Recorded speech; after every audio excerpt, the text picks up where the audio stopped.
नमस्कार दोस्तों, आपका स्वागत है मेरे चैनल में। आज मैं प्रस्तुत करने जा रही हूँ गोदान उपन्यास का भाग 4 का बचा हुआ भाग। तो भाग 4 सुनने से पहले जो आगे आने वाले पात्र हैं उनके बारे में आपका परिचय कराती हूँ, जिनमें हैं पंडित दाता दीन, उम्र 70 साल, झिंगुरी सिंह, लाला पटेश्वरी पटवारी, दुलारी सहुआइन। तो सुनते हैं बचा हुआ पाठ। सांझ हो रही थी, होरी ऐसा अलसाया कि ऊख गोड़ने न जा सका। बैलों को नान में लगाया, सानी खरीदी और एक चिलम भर कर पीने लगा। इस फसल में सब कुछ खलिहान में तौल लेने पर भी अभी उस पर कोई 300 कर्ज था, जिस पर कोई 100 रुपए सूद के बढ़ते जाते थे। मंगरू शाह से आज 5 साल हुए बैल के लिए 60 रुपए लिए थे। उनमें 60 दे चुका था, पर वह 60 रुपए ज्यों के त्यों बने हुए थे। दाता दीन पंडित से 30 रुपए लेकर आलू बोए थे। आलू तो चोर खोद ले गए और उस 30 के इन 3 वर्षों में 100 हो गए थे। दुलारी विधवा सहुआइन थी, जो गांव में नून, तेल, तंबाकू की दुकान रखी हुई थी। बंटवारे के समय उससे 40 रुपए का ब्याज था। लगान के भी अभी 25 रुपए बाकी पड़े हुए थे और दशहरे के दिन शगुन के रुपयों का भी कोई प्रबंध करना था। बांसों के रुपए अच्छे समय पर मिल गए। शगुन की समस्या हल हो जाएगी, लेकिन कौन जाने, यहाँ तो एक ढेला भी हाथ में आ जाए तो गांव में शोर मच जाता है और लेनदार चारों तरफ से नोचने लगते हैं। ये 5 रुपए तो वह शगुन में देगा, चाहे कुछ हो जाए। मगर अभी जिंदगी के 2 बड़े बड़े काम सिर पर सवार थे, गोबर और सोना का विवाह। बहुत हाथ बांधने पर भी 300 से कम खर्च न होंगे। ये 300 किसके घर से आएंगे?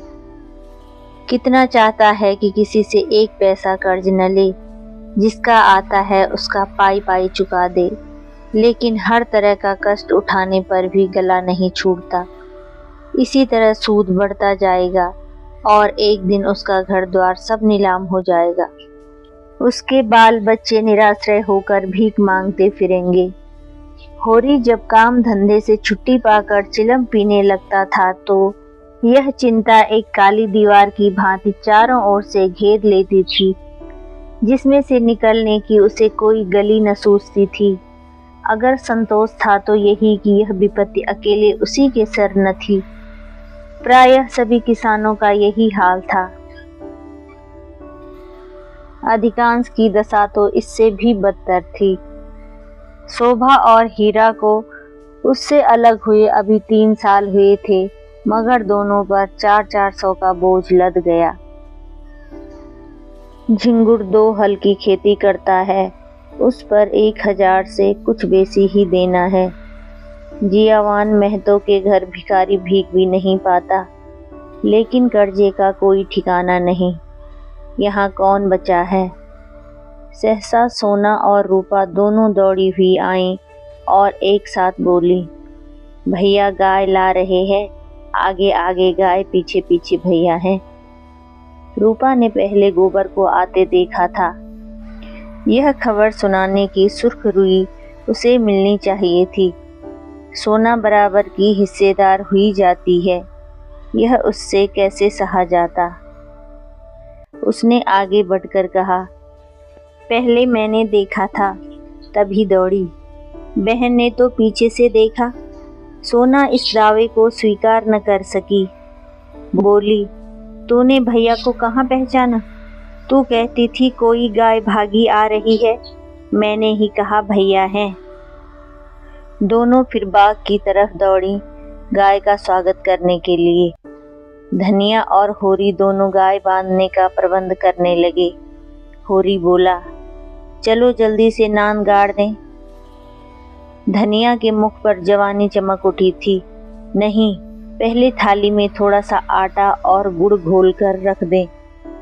बेचारी धूप में चली होगी, प्यासी होगी, तुम जाकर नांद गाड़ो, मैं घोलती हूँ। कहीं एक घंटी पड़ी थी, उसे ढूंढ ले, उसके गले में बांधेंगे। सोना कहाँ गई? सहुआइन की दुकान से थोड़ा सा काला डोरा मंगवा लो, गाय को नजर बहुत लगती है। आज मेरे मन की बड़ी भारी अभिलाषा पूरी हो गई। धनिया अपने हार्दिक उल्लास को दबाए रखना चाहती थी। इतनी बड़ी संपदा अपने साथ कोई नई बाधा न लाए, यह शंका उसके निराश हृदय में कंपन डाल रही थी। आकाश की ओर देखकर बोली, गाय के आने का आनंद तो जब है कि उसका पौरा भी अच्छा हो। भगवान के मन की बात है। मानो वह भगवान को भी धोखा देना चाहती थी। भगवान को भी दिखाना चाहती थी कि इस गाय के आने से इतना आनंद नहीं हुआ कि ईर्ष्यालु भगवान सुख का पलड़ा ऊंचा करने के लिए कोई नई विपत्ति भेज दे। वह अभी आटा घोल ही रही थी कि गोबर गाय को लिए बालकों के एक जुलूस के साथ द्वार पर पहुंचा। होरी दौड़कर गाय से लिपट गया। धनिया ने आटा छोड़ दिया और जल्दी से एक पुरानी साड़ी का काला किनारा फाड़कर गाय के गले में बांध दिया। होरी श्रद्धा विह्वल नेत्रों से गाय को देख रहा था, मानो साक्षात देवी जी ने घर में पदार्पण किया हो। आज भगवान ने यह दिन दिखाया कि उसका घर गौ के चरणों से पवित्र हो गया। यह सौभाग्य न जाने किसके पुण्य प्रताप से। धनिया ने भयातुर होकर कहा, खड़े क्या हो, आंगन में नांद गाड़ दो। आंगन में जगह कहाँ है? बहुत जगह है, मैं तो बाहर ही गाड़ता हूँ। पागल न बनो, गांव का हाल जानकर भी अनजान बनते हो। अरे बत्ते भर के आंगन में गाय कहाँ बंधेगी भाई? जो बात नहीं जानते उसमें टांग मत अड़ाया करो।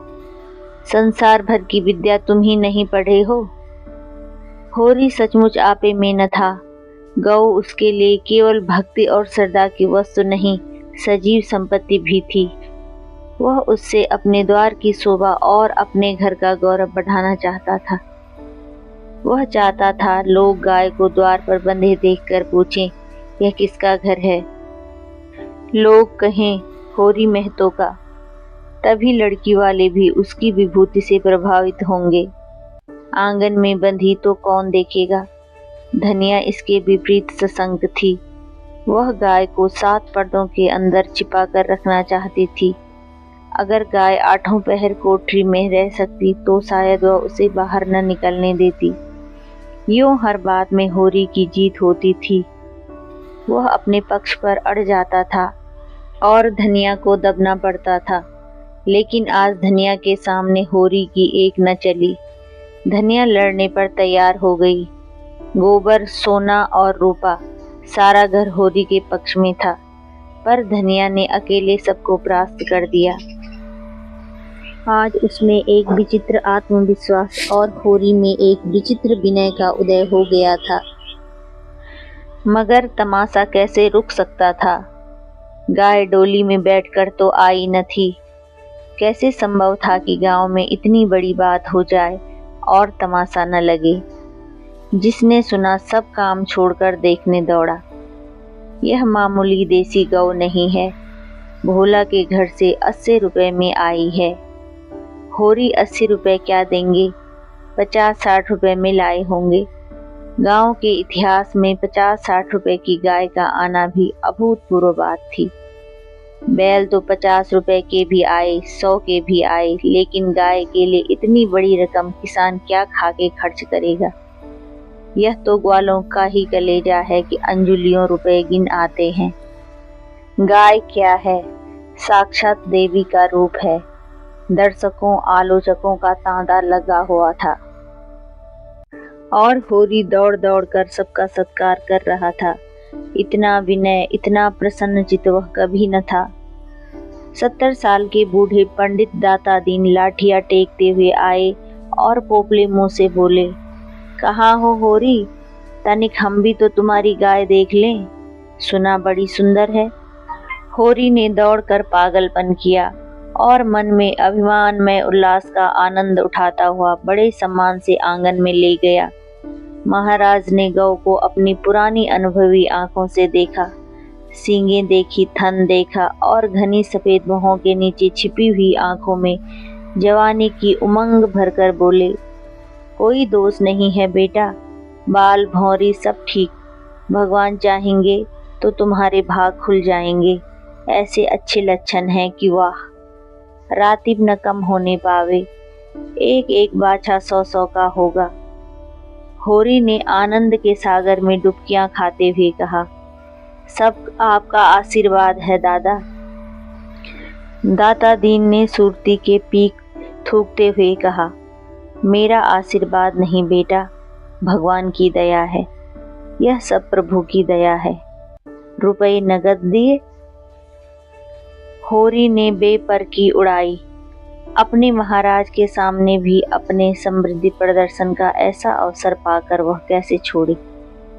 टके की नई टोपी सिर पर रखकर जब हम अकड़ने लगते हैं, जरा देर के लिए किसी सवारी पर बैठकर जब हम आकाश में उड़ने लगते हैं, तो इतनी बड़ी विभूति पाकर क्यों न उसका दिमाग आसमान पर चढ़े। बोला, भोला ऐसा भला मानस नहीं है महाराज, नगद गिनाए पूरे चौकस।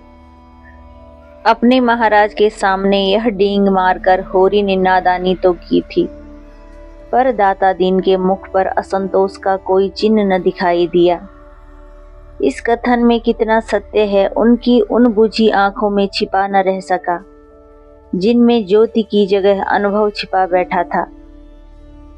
प्रसन्न होकर बोले, कोई हरज नहीं बेटा, कोई हरज नहीं, भगवान सब कल्याण करेंगे। 5 सेर दूध है, इसमें बच्चे के लिए छोड़कर। धनिया ने तुरंत टोका, अरे नहीं महाराज, इतना दूध कहाँ, बुढ़िया तो हो गई है, फिर यहाँ रातिब कहाँ धरा है। दाता दीन ने मर्म भरी आंखों से देखकर उसकी सतर्कता को स्वीकार किया, मानो कह रहे हो, गृहिणी का यह धर्म है, सीटना मर्दों का काम है, सीटने दो। फिर रहस्य भरे स्वर में बोले, बाहर न बांधना, इतना कही देते हैं। धनिया ने पति की ओर विजयी आंखों से देखा, मानो कह रही हो, लो आप तो मानोगे। दाता दीन से बोली, नहीं महाराज, बाहर क्या बांधेंगे, भगवान दें तो इसी आंगन में 3 गायें और बन सकती हैं। सारा गांव गाय देखने आया, नहीं आए तो शोभा और हीरा जो अपने सगे भाई थे। होरी के हृदय में भाइयों के लिए अब भी कोमल स्थान था। वह दोनों आकर देख लेते और प्रसन्न हो जाते तो उसकी मनोकामना पूरी हो जाती। सांझ हो गई, दोनों पुर लेकर लौट आए। इसी द्वार से निकले पर पूछा कुछ नहीं। होरी ने डरते डरते धनिया से कहा, न शोभा आया न हीरा, सुना न होगा। धनिया बोली, तो यहाँ कौन उन्हें बुलाने जाता है। तू बात तो समझती नहीं, लड़ने के लिए तैयार रहती है। भगवान ने जब यह दिन दिखाया है तो हमें सिर झुकाकर चलना चाहिए। आदमी को अपने सगों के मुंह से अपनी भलाई बुराई सुनने की जितनी लालसा होती है, बाहर वालों के मुख से नहीं। फिर अपने भाई लाख बुरे हों, हैं तो अपने भाई ही। अपने हिस्से बकरे के लिए सभी लड़ते हैं, पर इससे खून थोड़े ही बढ़ जाता है। दोनों को बुलाकर दिखा देना चाहिए, नहीं कहेंगे गाय लाए, हमसे कहा तक नहीं। धनिया ने नाक सिकोड़ कर कहा, मैंने तुमसे 100 बार 1000 बार कह दिया, मेरे मुख पर भाइयों का बखान न किया करो। उनका नाम सुनकर मेरी देह में आग लग जाती है। सारे गांव ने सुना, क्या उन्होंने नहीं सुना होगा? कुछ इतनी दूर भी तो नहीं रहते। सारा गांव देखने आया, उन्हीं के पाँव में मेहंदी लगी हुई थी, मगर आए कैसे? जलन हो रही होगी कि इसके घर गाय आ गई, छाती फटी जाती होगी। दिया बत्ती का समय आ गया था। धनिया ने जाकर देखा तो बोतल में मिट्टी का तेल न था। बोतल उठाकर तेल लाने चली गई। पैसे होते तो रूपा को भेजती, उधार लाना था। कुछ मुंह देखी कहेगी, कुछ लल्लो चप्पो करेगी, तभी तो तेल उधार मिलेगा। होरी ने रूपा को बुलाकर प्यार से गोद में बिठाया और कहा, जरा जाकर देख हीरा काका आ गए कि नहीं। शोभा काका को भी देखती आना, कहना दादा ने तुम्हें बुलाया है, न आए हाथ पकड़कर खींच लाना। रूपा ठुनक कर बोली, छोटी काकी मुझे डांटती है, काकी के पास क्या करने जाएगी, फिर शोभा बहू तो तुझे प्यार करती है। शोभा काका मुझे चिढ़ाते हैं, मैं न कहूँगी। क्या कहते हैं बता। चिढ़ाते हैं। क्या कहकर चिढ़ाते हैं। कहते हैं तेरे लिए मूस पकड़ रखा है, ले जा भूनकर खा ले। होरी के अंतस्थल में गुदगुदी हुई। तू कहती नहीं पहले तुम खा लो तो मैं खाऊंगी। अम्मा मना करती हैं, कहती हैं उन लोगों के घर न जाया करो। तू अम्मा की बेटी है कि दादा की। रूपा ने उसके गले में हाथ डालकर कहा। अम्मा की और हंसने लगी। तो फिर मेरी गोद से उतर जा, आज मैं तुझे अपनी थाली में न खिलाऊंगा। घर में एक ही फूल की थाली थी, होरी उसी थाली में खाता था। थाली में खाने का गौरव पाने के लिए रूपा होरी के साथ खाती थी। इस गौरव का परित्याग कैसे करे। हुमक कर बोली, अच्छा तुम्हारी। तो फिर मेरा कहना मानेगी कि अम्मा का। तुम्हारा। तो जाकर हीरा और शोभा को खींच ला, और जो अम्मा बिगड़े, अम्मा से कहने कौन जाएगा। रूपा कूदती हुई हीरा के घर चली। द्वेष का माया जाल बड़ी बड़ी मछलियों को ही फंसाता है। छोटी मछलियां या तो उसमें फंसती ही नहीं या तुरंत निकल जाती हैं। उनके लिए वह घातक जल क्रीड़ा की वस्तु है, भय की नहीं। भाइयों से होरी की बोलचाल बंद थी, पर रूपा दोनों घरों में आती जाती थी। बच्चों से क्या बैर। लेकिन रूपा घर से निकली थी कि धनिया तेल लिए मिल गई। उसने पूछा, सांझ की बेला कहाँ जाती है, चल घर।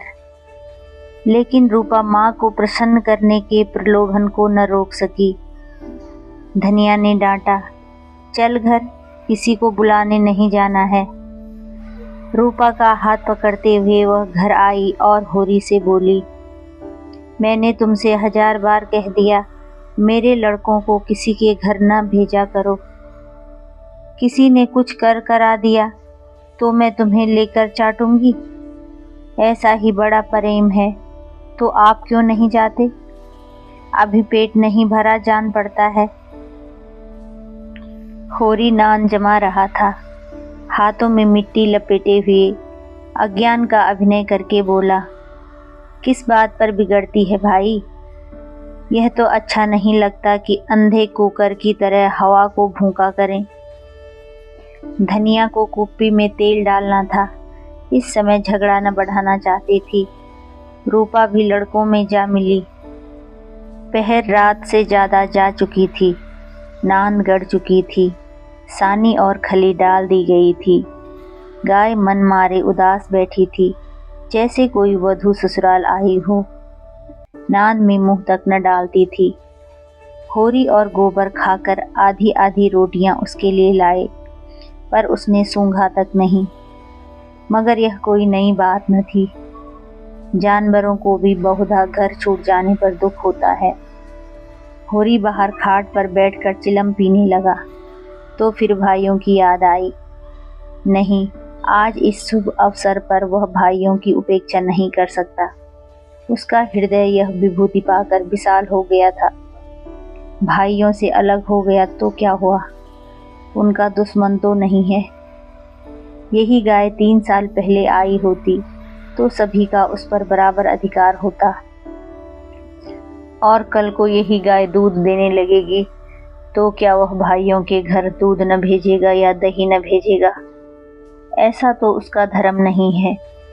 भाई उसका बुरा चेते, वह क्यों उनका बुरा चेते। अपनी अपनी करनी तो अपने अपने साथ है। उसने नारियल खाट के पाई से लगाकर रख दिया और हीरा के घर की ओर चला। शोभा का घर भी उधर ही था। दोनों अपने अपने द्वार पर लेटे हुए थे।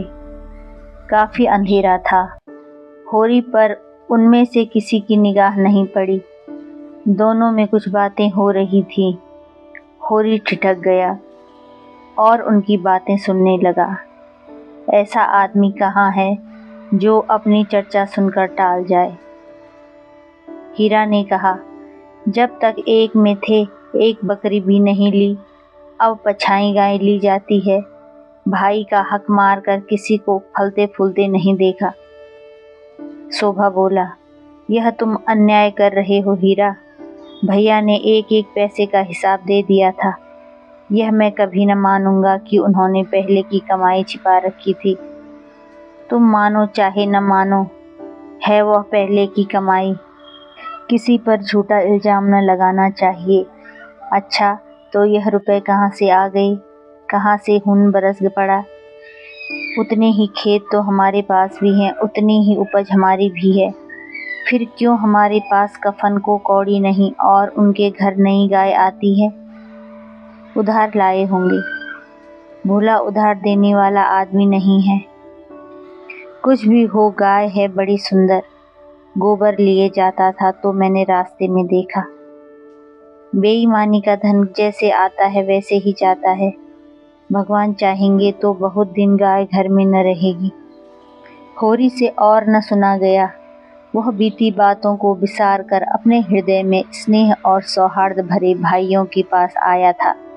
इस आघात ने जैसे उसके हृदय में छेद कर दिया और वह रस भाव उसमें किसी तरह नहीं टिक रहा था।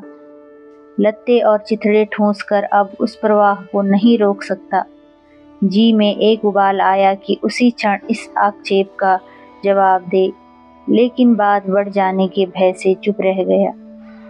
अगर उसकी नीयत साफ है तो कोई कुछ नहीं कर सकता। भगवान के सामने वह निर्दोष है। दूसरों की उसे परवाह नहीं।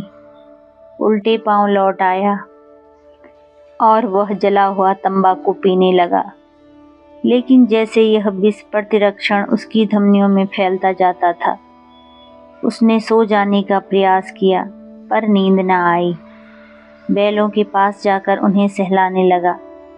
विष शांत न हुआ। दूसरी चिलम भरी, लेकिन उसमें भी कुछ रस न था। विष ने जैसे चेतना को आक्रांत कर दिया हो। जैसे नशे में चेतना एकांगी हो जाती है, जैसे फैला हुआ पानी एक दिशा में बहकर बेगवान हो जाता है, वही मनोवृत्ति उसकी हो रही थी। उसी उन्माद की दशा में वह अंदर गया। अभी द्वार खुला हुआ था।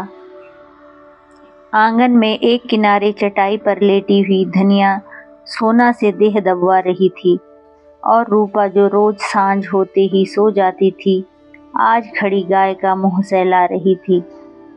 होरी ने जाकर गाय को खूंटे से खोल दिया और द्वार की ओर ले चला।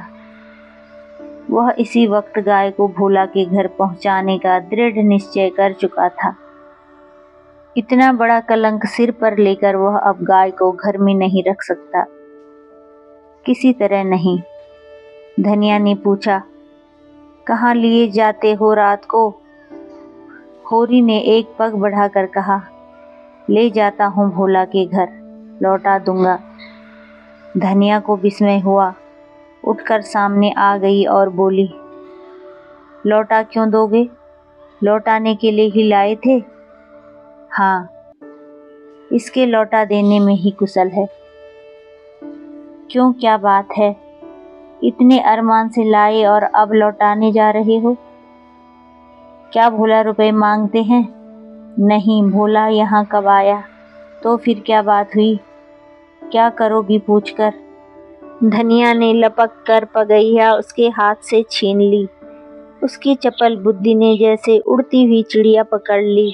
बोली, तुम्हें भाइयों का डर हो तो जाकर उनके पैरों पर गिरो। मैं किसी से नहीं डरती। अगर हमारी बढ़ती देखकर किसी की छाती फटती है तो फट जाए, मुझे परवाह नहीं है। होरी ने विनीत स्वर में कहा, धीरे धीरे बोल महारानी, कोई सुने तो कहे ये सब इतनी रात गए लड़ रहे हैं। मैं अपने कानों से क्या सुन आया हूँ। तू क्या जाने। यहाँ चर्चा हो रही है कि मैं अलग होते समय रुपए दबा लिए थे और भाइयों को धोखा दिया था। यही रुपए अब निकल रहे हैं। हीरा कहता होगा, सारा गांव कह रहा है, हीरा को क्या बदनाम करूं। सारा गांव नहीं कह रहा है, अकेले हीरा कह रहा है। मैं अभी जाकर पूछती हूँ न कि तुम्हारे बाप कितने रुपए छोड़कर मरे थे। दाढ़ीदारों के पीछे हम बर्बाद हो गए, सारी जिंदगी मिट्टी में मिला दी, पाल पोस कर संडा किया और अब हम बेईमान हैं। मैं कहे देती हूँ, अगर गाय घर के बाहर निकली तो अनर्थ हो जाएगा। रख लिए हमने रुपए, दबा लिए, बीज खेत दबा लिए। डंके की चोट कहती हूँ, मैंने हंडे भर असरपियाँ छिपा ली। हीरा और शोभा और संसार को जो कहना हो कह ले। क्यों न रुपए रख लें, 2-2 संडों का ब्याह नहीं किया, गौना नहीं किया। होरी सिकपिटा गया। धनिया ने उसके हाथ से पगैया छीन ली और गाय को खूंटे से बांधकर द्वार की ओर चली। होरी ने उसे पकड़ना चाहा, पर वह बाहर जा चुकी थी। वहीं सिर थाम कर बैठ गया। बाहर उसे पकड़ने की चेष्टा करके वह कोई नाटक नहीं दिखाना चाहता था। धनिया के क्रोध को खूब जानता था। बिगड़ती है तो चंडी हो जाती है, मारो काटो सुनेगी नहीं। लेकिन हीरा भी तो एक ही गुस्सेवर है, कहीं हाथ चला दे तो परले ही हो जाए। नहीं, हीरा इतना मूर्ख नहीं है। मैंने कहाँ से कहाँ यह आग लगा दी। उसे अपने आप पर क्रोध आने लगा। बात मन में रख लेता तो क्या यह टंटा खड़ा होता। सहसा धनिया का कर्कश स्वर कान में आया। हीरा की गरज भी सुन पड़ी। फिर पुन्नी की पैनी पीक भी कानों में चुभी। सहसा उसे गोबर की याद आई। बाहर लपक कर उसकी खाट देखी, गोबर वहां न था। गजब हो गया, गोबर भी वहां पहुंच गया। अब कुशल नहीं, उसका नया खून है, न जाने क्या कर बैठे। अब होरी वहां कैसे जाए। हीरा कहेगा, आप तो बोलते नहीं, जाकर इस डाइन को लड़ने के लिए भेज दिया। कोलाहल प्रतिक्षण प्रचंड होता जाता था। सारे गांव में जाग पड़ गई। मालूम होता था कहीं आग लग गई है और लोग खाट से उठ उठ बुझाने दौड़े जा रहे हैं। इतनी देर तक तो वह जब्त किए बैठा रहा, फिर न रहा गया। धनिया पर क्रोध आया। वह क्यों चिढ़कर लड़ने गई। अपने घर में आदमी न जाने किसको क्या कहता है। जब तक कोई मुंह पर बात न कहे, यही समझना चाहिए कि उसने कुछ नहीं कहा। होरी की कृषक प्रकृति झगड़े से भागती थी। 4 बातें सुनाकर गम खा जाना, इससे कहीं अच्छा है कि आपस में तनाजा हो। कहीं मारपीट हो जाए तो थाना पुलिस हो, बंधे बंधे फिरो, सबकी चिरौरी करो, अदालत की धूल फांको, खेती बाड़ी जहन्नुम में मिल जाए। उसका हीरा पर तो कोई बस न था, मगर धनिया को तो वह जबरदस्ती खींच ला सकता है। बहुत होगा, गालियां दे लेगी, 1-2 दिन रूठी रहेगी, थाना पुलिस की नौबत तो न आएगी। जाकर हीरा के द्वार पर सबसे दूर दीवार की आड़ में खड़ा हो गया। एक सेनापति की भांति मैदान में आने से पहले परिस्थिति को अच्छी तरह समझ लेना चाहिए था। अगर अपनी जीत हो रही है तो बोलने की कोई जरूरत नहीं, हार हो रही है तो तुरंत कूद पड़ेगा। देखा तो वहां 50 आदमी जमा हो गए हैं। पंडित दाता दीन, लाला पटेश्वरी, दोनों ठाकुर, जो गांव के कर्ता धर्ता थे, सभी पहुंचे हुए हैं। धनिया का पल्ला हल्का हो रहा था। उसकी उग्रता जनमत को उसके विरुद्ध किए देती थी। वह रणनीति में कुशल न थी। क्रोध में ऐसी जली कटी सुना रही थी कि लोगों की सहानुभूति उससे दूर होती जाती थी। वह गरज रही थी, तू हमें देखकर क्यों जलता है? हमें देखकर क्यों तेरी छाती फटती है? पाल पोस कर जवान कर दिया, यह उसका इनाम है? हमने न पाला होता तो आज कहीं भीख मांगते होते, रूख की छांव भी न मिलती।